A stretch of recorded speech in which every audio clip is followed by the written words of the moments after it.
창세기 3장 오늘 1절부터 7절까지에 있는 말씀을 보겠습니다. 창세기 3장 1절부터 7절에 있는 말씀입니다. 이제 같이 하나님 말씀을 함께 읽어보겠습니다. 시작. 그런데 뱀은 여호와 하나님이 지으신 들짐승 중에 가장 간교하니라. 뱀이 여자에게 물어 이르되 하나님이 참으로 너희에게 동산 모든 나무의 열매를 먹지 말라 하시더냐. 여자가 뱀에게 말하되 동산 나무의 열매를 우리가 먹을 수 있으나 동산 중앙에 있는 나무의 열매는 하나님의 말씀에 너희는 먹지도 말고 만지도 말라 너희가 죽을까 하노라 하셨느니라. 뱀이 여자에게 이르되 너희가 결코 죽지 아니하리라. 너희가 그것을 먹는 날에는 너희 눈이 밝아져 하나님과 같이 되어 선악을 알 줄을 하나님이 아심이니라. 여자가 그 나무를 본즉 먹은지도 하고 보안직도 하고 지혜롭게 할 만큼 탐스럽기도 한 나무인지라. 여자가 그 열매를 따먹고 자기와 함께 있는 남편에게도 주매 그도 먹은지라. 이에 그들이 눈이 밝아져 자기들이 벗은 줄을 알고 무화과 나무 잎을 엮어 치마를 삼았더라. 아멘. 창세기는 모든 역사의 시작, 근원, 또 처음을 알려주는 책입니다. 그래서 창세기 1장은 이 세상의 창조의 역사, 우주 만물의 창조의 역사를 알려주는, 시작의 역사를 알려주는 것이고, 그리고 또 인간을 창조하신 하나님, 그리고 2장에 와서는 그 인간을 창조하신 하나님이 또 인간을 행복하게 하기 위해서 에덴 동산을 만드시고 더 나아가 남자와 여자를 한 부부로 만나게 하셔서 행복한 가정에서 살 수 있도록 가정의 시작을 말하고 있습니다. 어떻게 보면 인류의 역사는 창세기 1장과 2장에 머물러 있었다고 하면 오늘날과 같이 우리가 겪는 여러 가지 많은 문제와 또 어려움, 난관, 그리고 도저히 이해가 안 되는 여러 가지 복잡한 이런 일들이 일어나지 않았을지 모르겠죠. 그런데 3장에 와서 보면 인간이 결국은 뱀의 유혹을 받아서 선악과를 따먹고 타락을 하는 모습이 나오고 있습니다. 영국의 유명한 주경신학자에 있었던 메투엘리는 성경에서 가장 슬픈 장 가운데 하나가 창세기 3장이다 이렇게 이야기를 하고 있습니다. 창세기 3장은 인류의 죄악의 시작, 죄의 근거, 또 타락한 인간의 모습, 그리고 인간을 타락시킨 뱀의 모습, 뱀의 정체, 그런 것들을 아주 상세하게 알려주고 있는 본문입니다. 한 걸음 더 나가서 하나님은 거기서 끝나지 아니하고 그렇게 타락한 인간을 어떻게 구원하실 것인가 하는 그 구원의 방법까지 창세기 3장에서 이미 다 말씀을 해 놓으셨습니다. 어떻게 보면 창세기 3장은 인류 역사의 과거와 현재와 미래의 축소판이다라고도 볼 수가 있겠죠. 인간을 범죄케 한 최종적인 원인자는 뱀입니다. 물론 뱀이 죄의 근원자이기 때문에 인간은 아무런 죄에 대한 책임이 없다라고 하는 말은 결코 아닙니다. 오늘 말씀을 더 좀 보겠습니다마는 뱀은 인간이 죄를 지을 수 있는 환경을 만들어 놓았고 또 죄를 지을 수 있는 여러 가지 여건들을 만들었고 선악과를 따먹을 수 있게 유혹을 했습니다. 그러나 뱀이 선악과를 따서 아담의 입에다가 넣어주지는 않았습니다. 선악과를 직접 따먹은 것은 뱀이 따서 준 것이 아니고 아담과 하와, 특별히 하와가 스스로의 결단에 의해서 선악과를 따먹은 것이죠. 그래서 죄에 대한 책임은 물론 사탄에게도 하나님은 이 뱀에게도 책임을 물으셨습니다마는 죄에 대한 책임은 인간에게 하나님께서 물으신 것을 3장을 계속 읽어보면 알 수가 있습니다. 자, 그런데 오늘 이 본문 말씀을 보면 그 뱀의 모습이 나오고 있습니다. 여러분, 뱀이 사탄은 아닙니다. 뱀이 징그럽긴 하지만 뱀이 절대로 사탄은 아니죠. 사탄으로 상징되어지는 인물로 사용되어진 것뿐입니다. 만약에 뱀이 사탄이라고 하면 우리는 산에 가서 다 뱀을 잡아서 전부 다 뭐 구워 먹든지 뱀탕을 해 먹든지 전부 다 그래야 되겠죠. 뭐 그런다고 해서 사탄이 없어지겠습니까? 그런 것은 절대로 아니죠. 여러분, 제가 좀 이렇게 자료를 찾아보니까 뱀이 인간에게 주는 유익한 점이 있습니다. 뱀은 해충을 조절해 준답니다. 해충. 그래서 뱀은 특별히 쥐와 같은 해충을 잡아먹는다. 이런 해충들은 농작물이나 인간 거주지를 피해를 주는 그런 해충들을 잡아먹는다는 거죠. 자연적으로 이를 통제하는 역할을 한다. 또 두 번째, 뱀이 인간에게 유익한 것은 의학적 가치가 있다는 것입니다. 뱀이요. 뱀의 독은 특별히 아주 연구하는데 중요한 그 연구의 재료가 된다고 합니다. 뱀의 독은 항은고제, 진통제, 혈압 조절 약 등을 이 뱀의 독에서 추출해낸다고 합니다. 예를 들어 일부 뱀의 독은 혈전 생성을 억제하고 신경계 질환 치료에 아주 유용하게 쓰이는 물질이라고 합니다. 또 한 가지, 세 번째, 뱀이 인간에게 주는 유익은 기후 변화나 환경에 아주 이 뱀은 민감하게 반응을 한다고 하는 거죠.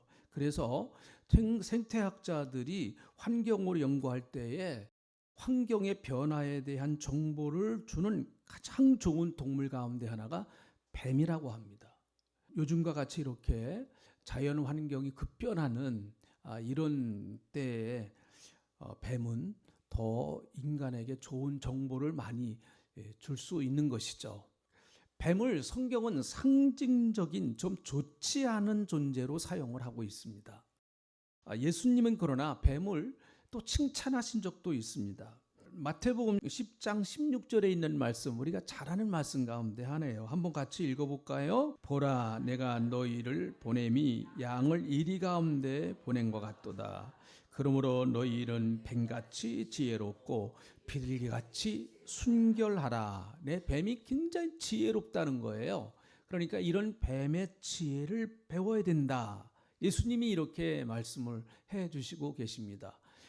성경의 뱀이 비록 잘못 좀 좋지 않은 모델로 사용되었지만 뱀이 전체적으로 다 나쁘게만 사용되어진 것은 아니다라고 하는 그런 것이죠. 어떤 특정한 일부분에서 뱀을 그렇게 사용한 것입니다. 인간을 잘 이해시키기 위한 것이죠. 그것의 가장 대표적인 것은 바로 용이라고 봅니다. 용.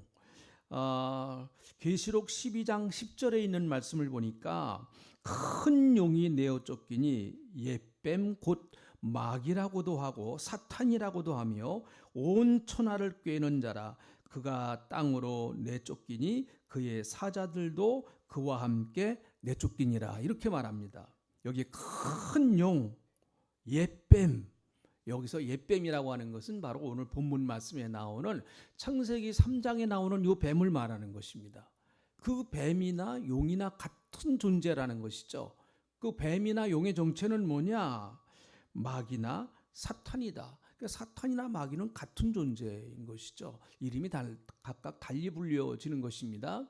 그런데 여러분, 용이라고 해서 더 나쁜 거 아니잖아요. 여러분, 꿈 중에 용꿈이 제일 좋은 꿈 중에 하나입니다. 누가 용꿈을 꾸면은 그 꿈을 막 산다고 그러지 않습니까? 사람들이요. 그러나 성경은 용을 반대로 그렇게 상징적으로 사용을 하였습니다. 그래서 혹시 우리가 창세기 3장을 읽으면서 뱀이 그 하와를 이제 잘 유혹을 하는데 뱀이 사탄이구나 그렇게 생각하시면 안 되죠. 사탄이 이용한 것뿐입니다. 사탄이 이용한 거예요. 아직까지 인간은 타락을 하지 않은 바로 요 순간까지 이용을 한 것입니다. 여러분, 그래서 오늘 이 본문 말씀을 보면서 우리는 뱀의 정체가 뭔가? 자, 뱀의 정체는 사탄의 정체입니다. 사탄의 정체는 도대체 창세기 3장에 나오는 사탄의 정체, 요 본문 말씀만을 기준으로 해서 좀 같이 보려고 합니다. 사탄의 정체, 첫 번째는 가장 간교한 자다. 자, 1절에 있는 말씀을 한번 다시 보시죠. 다시 한번 같이 읽어봅니다. 뱀에 대하여 이렇게 성경은 이야기합니다. 같이 읽어봅니다. 시작. 그런데 뱀은 여호와 하나님이 지으신 들짐승 중에 가장 간교하니라. 뱀이 여자에게 물어 이르되 하나님이 참으로 너희에게 동산 모든 나무의 열매를 먹지 말라 하시더냐. 네, 여기 보니까 간교하다 이렇게 말합니다. 이 간교하다고 하는 히브리 말은요, 아룸이라고 하는 말입니다. 아룸. 근데 이 말은 무슨 의미를 갖고 있는가? 교활하다, 아주 교활하다, 간사하다, 그런 의미를 갖고 있습니다. 여러분, 간사하다고 하는 얘기는 자기의 이익을 따라서 얼마든지 바꿀 수 있는 사람, 그러한 사람을 간사한 사람이라고 그럽니다.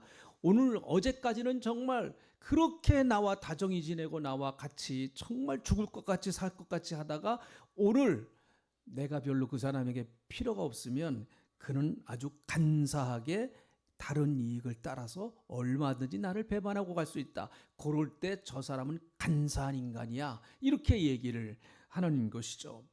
또 교활하다, 그런 뜻도 있어요. 이 아름이란 말은요, 교활하다. 이 교활하다고 하는 것은 교자는 교활할 교자입니다. 활자는 교활할 활자죠. 교활할 활자인데 이 교활할 활자를 제가 이렇게 좀 찾아보니까 이거는 순수한 한국 뜻입니다. 한국말 뜻입니다. 교활하다고 할 때 활자가 무슨 의미가 있는가 하면 어지럽히다, 어지럽히다. 그리고 또 가지고 놀다. 활자가 그런 뜻이 있다. 가지고 놀다. 그리고 심심풀이로 즐기다. 이런 뜻이 있다고 그래요. 이거 사탄이 하는 일과 거의 비슷해요. 보니까 이 뜻이요. 그러니까 교활하다고 하는 말은 아주 나쁜 뜻이죠. 저 인간 교활해. 좋은 뜻이겠습니까? 그러니까 사탄은 교활한 존재라는 것이죠. 한국역 말의 뜻을 그대로 이용한다고 하면 사탄은 나를 어지럽히는 자다. 나를 혼란케 하는 자라는 거죠. 혼란케 한다. 그리고 사탄은 나를 가지고 논다는 거예요.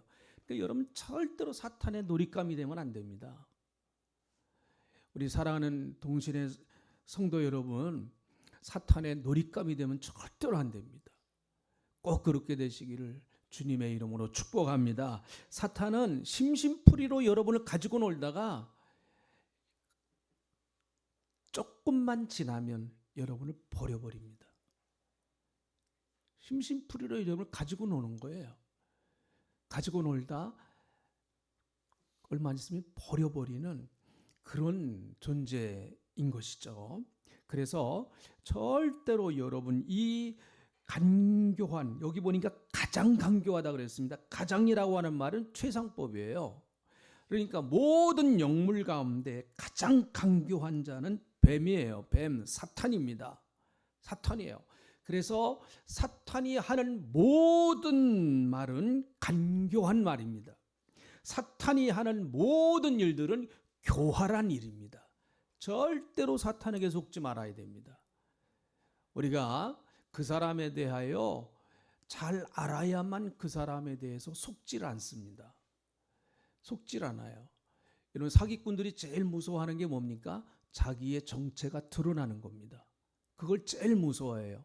그러니까 사탄이 제일 싫어하는 것은 무엇인가 하면 자기의 정체가 드러나는 거예요. 자기의 정체가.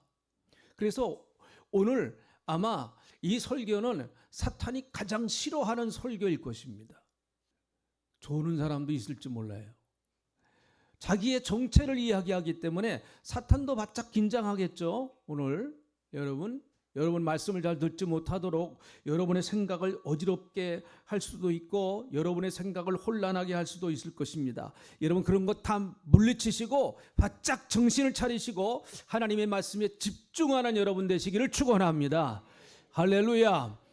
자, 그뿐만 아니라 사탄의 특징, 뱀의 정체는 거짓말장이에요. 거짓말장이. 자, 1절에 있는 말씀을 보세요. 이 말씀을 자세히 한번 잘 보세요. 그런데 뱀은 여호와 하나님이 지으신 들짐승 중에 가장 간교하니라. 뱀이 여자에게 이제 이런 질문을 합니다. 물어 이르되 하나님이 참으로 너희에게 동산 모든 나무의 열매를 먹지 말라 하시더냐. 자, 여기에 거짓말이 뭐가 있죠? 사탄의 거짓말이 어느 것입니까? 분명히 사탄은 지금 하와에게 거짓말을 하고 있습니다. 자, 무슨 거짓말을 하고 있습니까? 동산에 있는 모든 나무를 먹지 말라 하시더냐, 그렇게 말씀하십니다. 하나님은 뭐만 먹지 말라고 하셨죠? 선악과만 먹지 말라고 하셨어요. 선악과만 먹지 말라고 하셨어요. 자, 그뿐만 아니라 이제 하와가 대답을 합니다. 거기에 대해서 2절에 있는 말씀을 보세요. 2절, 여자가 뱀에게 말하되 동산나무의 열매를 우리가 먹을 수 있으나. 3절, 동산 중앙에 있는 나무의 열매는 하나님의 말씀에 너희는 먹지도 말고 만지지도 말라, 너희가 죽을까 하노라 하였느니라. 자, 4절에 있는 말씀, 자, 이 말씀에도 거짓이 숨어 있습니다. 이 말씀에도요. 4절 같이 읽어봅니다. 시작. 뱀이 여자에게 이르되 너희가 결코 죽지 아니하리라. 네, 뭐가 거짓말입니까? 결코 죽지 아니하리라. 여러분, 하나님은 뭐라고 말씀하셨어요? 반드시 죽으리라. 반드시 죽으리라. 창세기 2장 17절에 나옵니다. 이 말씀이요. 반드시 죽을 것이다. 그런데 뱀은 하와에게 와서 말하기를 안 죽는다는 거예요. 결코 죽지 아니할 것이다. 이렇게 말합니다. 그러므로 여러분, 사탄은 하나님이 말씀하시는 것을 전부 다 뒤집어 놓습니다. 이게 특징이에요. 그래서 이단들도 사탄의 역사입니다. 하나님의 말씀을 전부 다 뒤집어 놓습니다. 절대 이런 것에 우리가 사탄의 거짓말에 속지를 말아야 되겠죠. 여기서 결코 죽지 아니하리라, 이 말은 강한 부정 아닙니까? 결코 죽지 아니하리라. 아주 강력한 부정이에요. 그래서 이런 사탄의 특징은 사기꾼입니다. 사기꾼. 한번 따라합시다. 사탄은, 큰 소리로, 사탄은 영적 사기꾼이다. 여러분, 사기꾼이 와서 좋은 얘기, 아무리 그렇게 좋은 얘기하고 한다고 할지라도 마지막 최종 목적은 뭡니까? 사기꾼은요, 왜 그렇게 좋은 얘기들을 많이 합니까? 뭐 치려고요? 네, 사기 치려고요. 왜 이렇게 젊어 보이세요? 여러분을 유혹하기 위해서 그런 말을 하는 사람들이 있어요. 분명히 이거는 우리가 분별을 할 줄을 알아야 되겠죠. 사탄은 영적 사기꾼입니다. 그래서 신앙생활을 잘하는 사람들을 괜히 유혹을 해가지고 잘못된 방향으로 가게, 이게 아주 이단들이 하는 전형적인 술법이죠. 전형적인 술법이에요. 기도원 가도 이단들이 있습니다. 그래서 여러분, 기도원에 오시는 분들은 다 문제를 안고 오시지 않습니까? 괜히 기도원에 오겠습니까? 다 여러 가지 해결할 문제들을 가지고 기도원에 오는 거 아니겠어요? 근데 그분들에게 접근을 해가지고 내가 정말 신령한 분을 알고 있는데 그분한테 가서 한번 기도받으면은 집사님 문제 해결돼요. 권사님 문제 해결돼요. 우리 교회 성도님들 중에서도 그런 유혹을 받았던 성도님들이 있습니다. 아주 나쁜 놈들이죠. 나쁜 놈들이에요. 사탄은 아주 전형적인 사기꾼의 기질이 있습니다. 그래서 사탄을 예수님은 거짓의 아비다 이렇게 말하고 있습니다. 요한복음 8장 44절 한번 같이 읽어보겠습니다. 시작. 너희는 너희 아비 마귀에게서 났으니 너희 아비의 욕심대로 그는 처음부터 살인한 자요, 진리가 그 속에 없으므로 진리에 서지 못하고 거짓을 말할 때마다 제 것으로 말하나니 이는 그가 거짓말장이요 거짓의 아비가 되었음이니라. 아멘. 네. 거짓말장이 나는 거예요. 거짓말장. 그래서 거짓의 압이다라고 이야기를 하고 있습니다. 그래서 사탄은 자꾸 우리로 하여금 거짓말을 하게 만들려고 그래요. 어느 목사님이 여러분 다음 주에는 마가복음 17장에 있는 말씀을 가지고 설교를 하겠습니다. 그렇게 얘기를 했어요. 그랬더니 이제 예배가 끝나고 목사님 마가복음 17장이 어디 있어요? 사모님이 그렇게 얘기를 했어요. 그 목사님이 좀 실수를 한 거죠. 이제 말을 이렇게 16장을 얘기를 하려고 그랬는데 17장으로 얘기를 한 거예요. 그래서 사모님이 마가복음 17장이 어디 있어요? 목사님 말 잘못하셨어요. 다음 주에 그 교정하세요. 잘못 얘기했다고 얘기해서요. 그래서 사모님이 알려줬습니다. 목사님 가만히 생각을 해봤어요. 그래 알았다. 그래서 그날 다음 주일 월요일 주일날 여러분 마가복음 17장 읽어보신 분들 손 드세요. 그렇게 그랬어요. 근데 장로님이 손을 드시더래요. 장로님이. 이게요. 예수 믿는 사람들도 참 자기도 모르는 사이에 이건 뭐 참 우스운 얘기죠. 지금 제가 금방 말씀드린 건 어떻게 보면 유머일 수도 있고 우스운 얘기일 수도 있습니다. 그렇게 자기 어떤 거룩함을 드러내려고 하는 그 거짓말. 예수님이 바리새인들을 그렇게 싫어하셨던 이유가 바로 그것 때문에 그런 거예요. 거룩하지도 않는데 거룩한 척을 하는 거예요. 신령하지도 않는데 신령한 척을 하는 거예요. 차라리 그 세리는 하나님 앞에 와서 하나님 저는 죽일 놈이에요. 하나님 저는 감히 하나님 앞에 얼굴도 들을 수 없는 정말 나쁜 놈입니다. 하나님 저를 죽여주세요. 이럽니다. 자기가 그러니까 자기 모습이 정말 그런 거를 여러분 세리는 알았어요. 창기도 알았습니다. 그런데 바리새인은요 그걸 몰랐어요. 그래서 예수님은 바리새인들을 향해서 야, 이 회칠한 무덤과 같은 자들아 그렇게 화 있을진저 하면서 회칠한 무덤이 뭐예요? 겉은 멀쩡한데 속에 여러분 무덤에 뭐가 들어있습니까? 썩은 시체가 들어있잖아요. 그런데 겉은 멀쩡하단 말이죠. 우리가 하나님 앞에서 진실해야 합니다. 여러분 하나님은 죄를 지었다고 하더라도 그것을 하나님 앞에 진실된 마음으로 솔직하게 회개하고 하나님 앞에 용서를 구하고 하나님 앞에 돌아와서 하나님 제가 새롭게 되기 원합니다라고 말씀하실 때 하나님은요 어떠한 누구라도 다 받아들여 주십니다. 다 받아들여 주십니다. 그래서 하나님의 사랑이 큰 거예요. 그런데 하나님이 용서하실 수 없는 사람들 자꾸 거짓말하고 자기를 포장하고 자기를 위장하고 이건 하나님이 여러분 용서하시지 않습니다. 우리가 실수해서 또 믿음이 약하고 심령이 약해서 우리가 때로는 죄를 지을 수도 있고 또 하나님이 보실 때 합당하지 못한 모습들로 살아갈 수도 있습니다.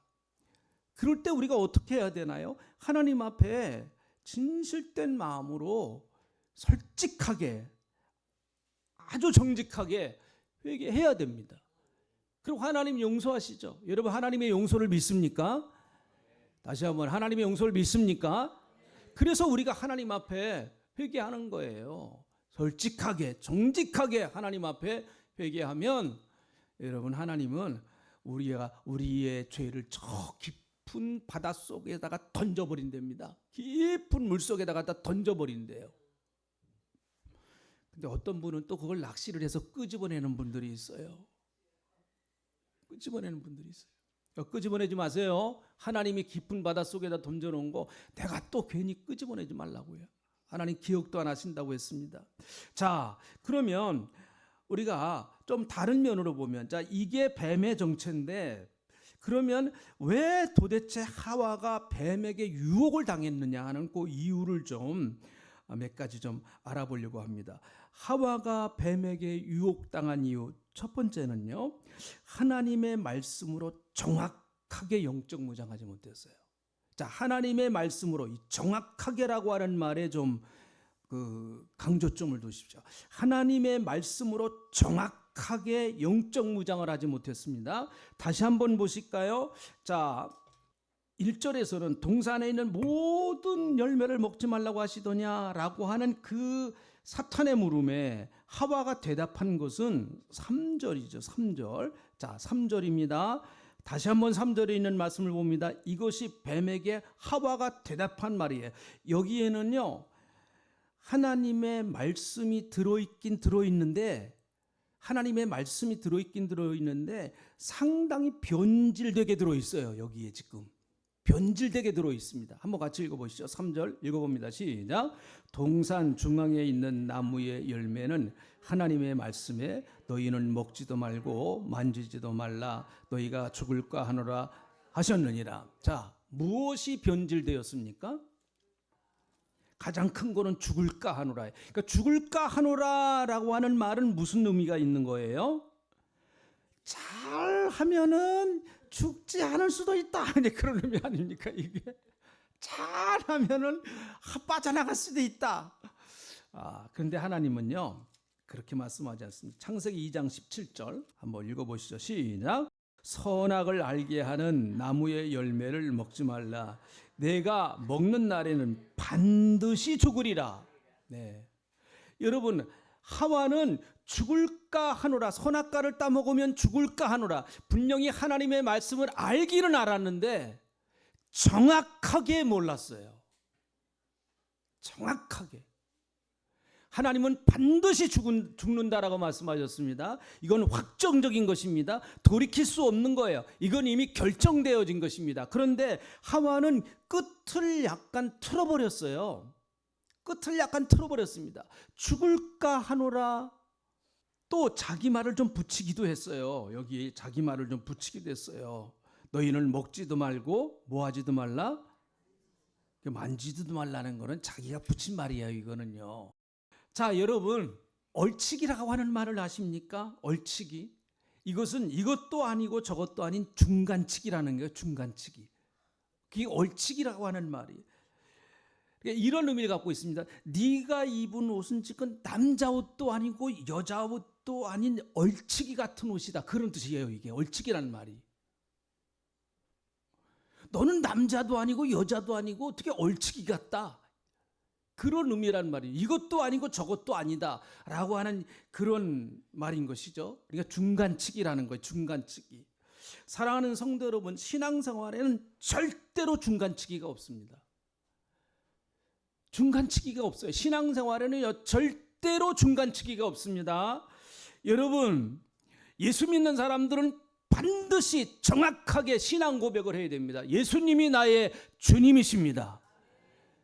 아멘 합시다. 할렐루야. 아멘. 예수님만이 오직 유일한 구세주이십니다. 다른 어떤 누구도 나를 구원할 자는 한 사람도 없습니다. 오직 예수만이 나의 구원자이십니다. 이거 얼치기로 하시면 안 됩니다. 예? 부처님도 뭐 좋은 얘기를 하셨는데요. 공자님도 참 훌륭하신 분입니다. 그래요? 그분들 다 훌륭하신 분들이에요. 참 좋은 말씀도 많이 하셨습니다.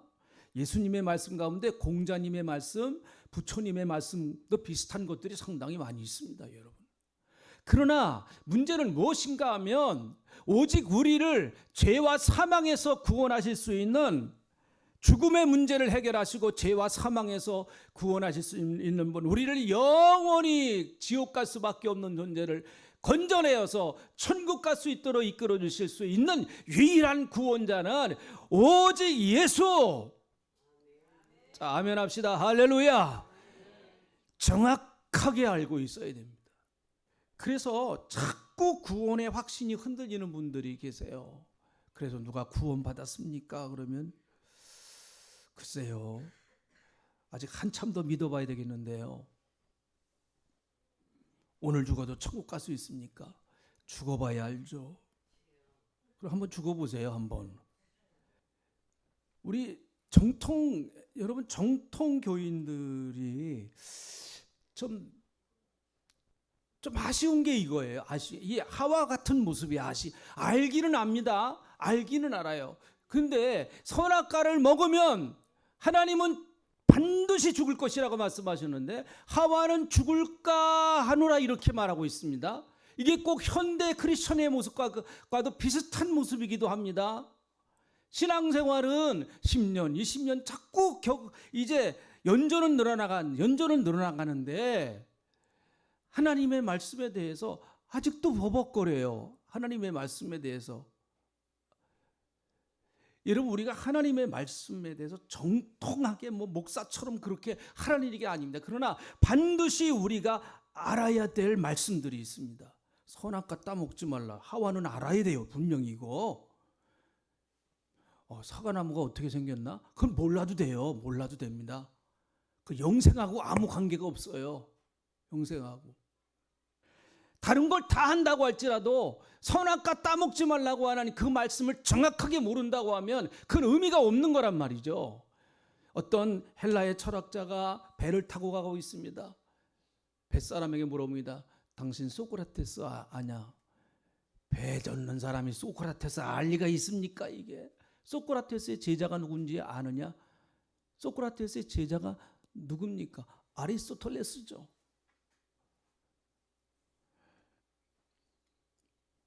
자꾸 너는 철학적으로 인간이 뭐라고 생각하느냐?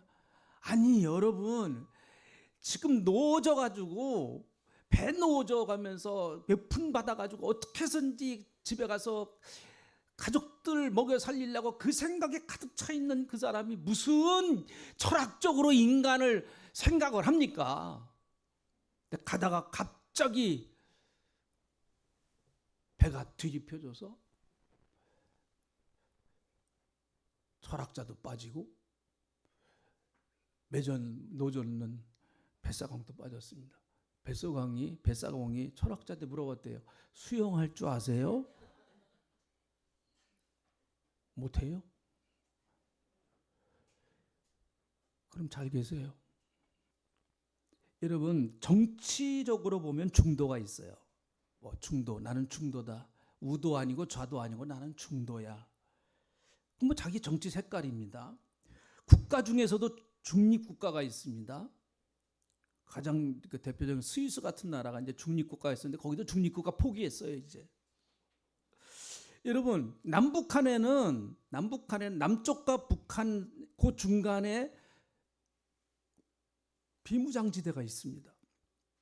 그 안에 들어오면 총을 들면 안 돼요. 비무장지대.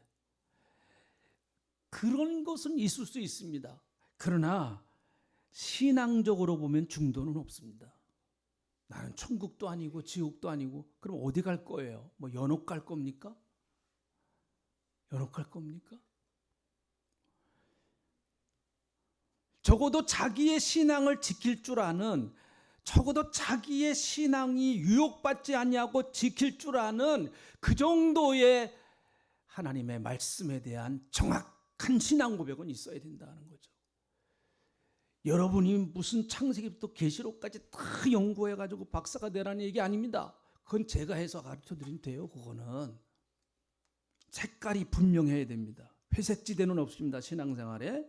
자, 또 한 가지는 두 번째, 이 하와가 왜 그 뱀에게 유혹받은 두 번째, 대화의 상대자를 잘못 정했어요.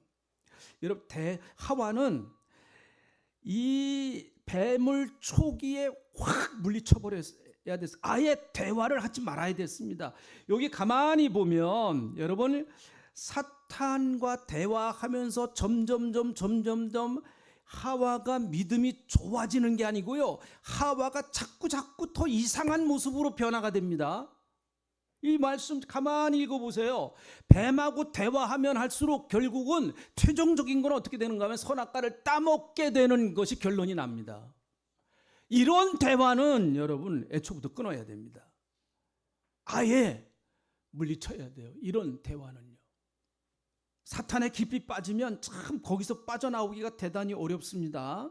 사탄은 처음부터 선악과 따먹으라고 하지도 않았습니다. 그러나 이 얘기하면서 점점점 선악과를 따먹을 수 있게끔 만들어 놓습니다.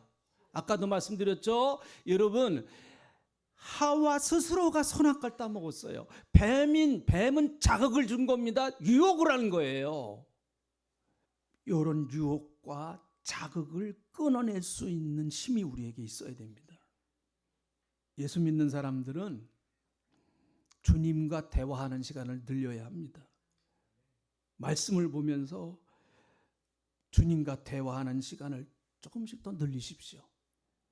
지난 주일 제가 설교 시간에 성경의 주인공은 예수님이십니다. 성경 읽어야 예수님 만날 수 있습니다. 그렇게 제가 말씀을 드렸는데 한 주간 동안 여러분 어떻게 좀 하셨는지 모르겠어요. 우리 성도님들 가운데 그 말씀을 듣고 정말 자극을 받고 도전을 받아서 일주일 동안 성경 말씀을 좀 읽어보셨는지 그건 참 모르겠습니다.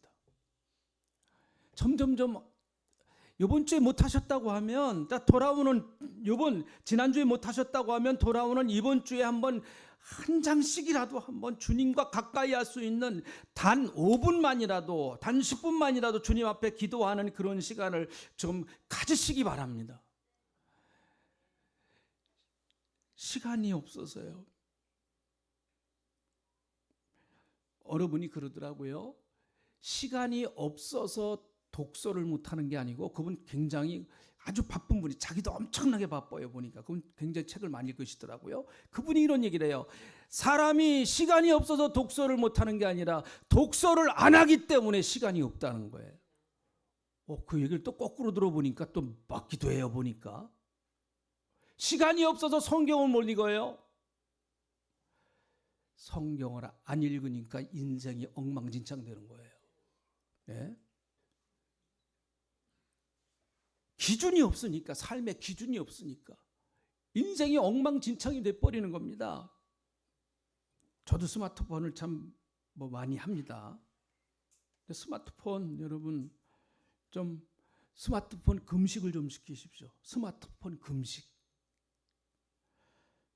특별히 스마트폰도 정말 우리를 유혹하는 것들이 너무나 많습니다. 음란물의 중독.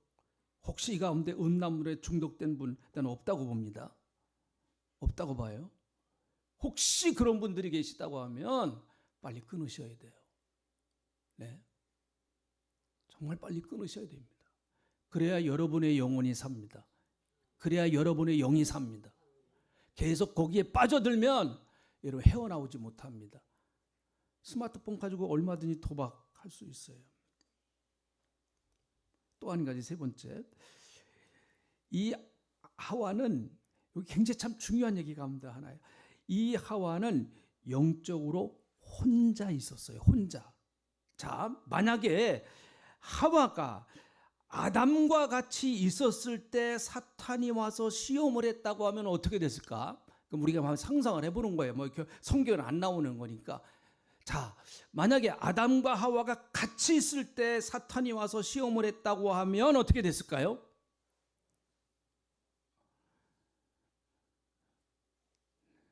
저는 제 생각이에요. 아담이 잡아서 뱀탕 해 먹었을 것 같아요. 뱀탕. 요놈 잘 됐다. 아주 몸보신이나 해버리자.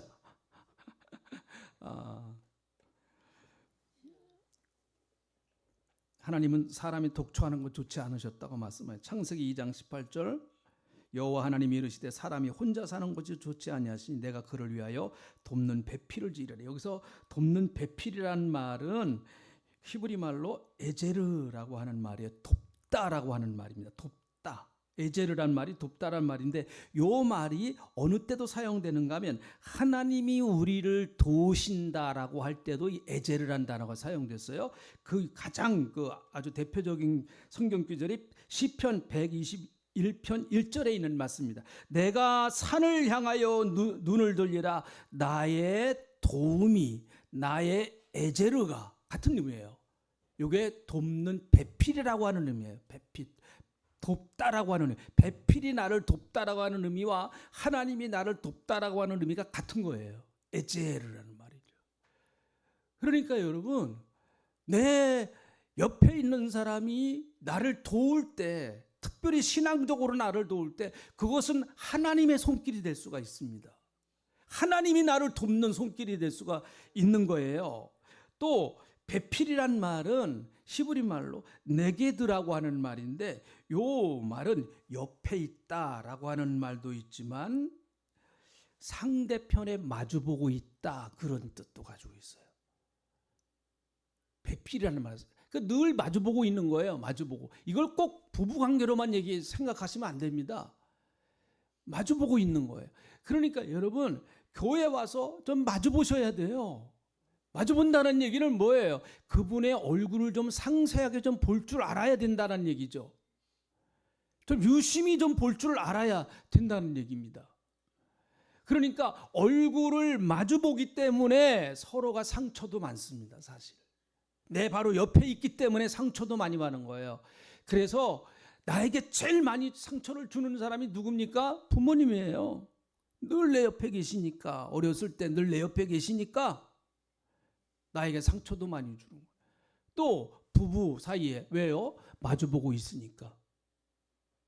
아우, 저 인간 또 보이네, 그냥 안 봤으면 좋겠는데. 맨날 마주보니까. 그게 배필이란 말이에요. 배필. 교회 와서도 마찬가지예요. 사랑하는 성도 여러분, 뱀을 이기신 분은 예수님이십니다.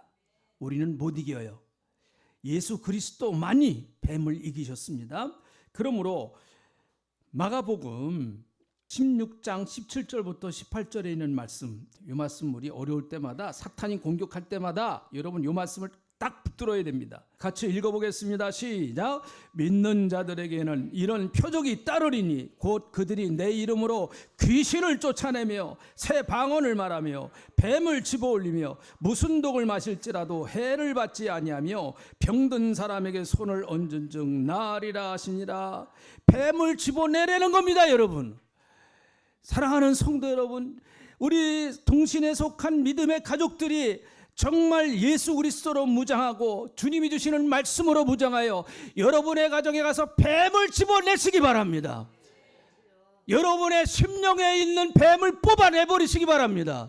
제가 기도합니다. 하나님, 우리에게 뱀을 이길 수 있는 능력을 주신 것을 감사합니다. 너희가 내 이름으로 귀신을 쫓아낸다고 말씀하였사오니 우리가 예수 이름으로 무장하고 귀신을 쫓아내고 그리고 뱀을 집어낼 수 있는 그런 성도들 되게 하여 주시옵소서.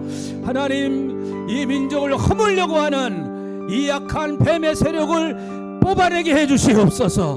우리 가정을 허물어뜨리려고 하는 악한 이 뱀의 세력을 뽑아내게 주시옵소서. 주여 역사해 주실 줄로 믿습니다. 내게 이미 그런 능력이 와 있는 줄로 믿습니다. 감사합니다. 예수님의 이름으로 기도합니다. 아멘.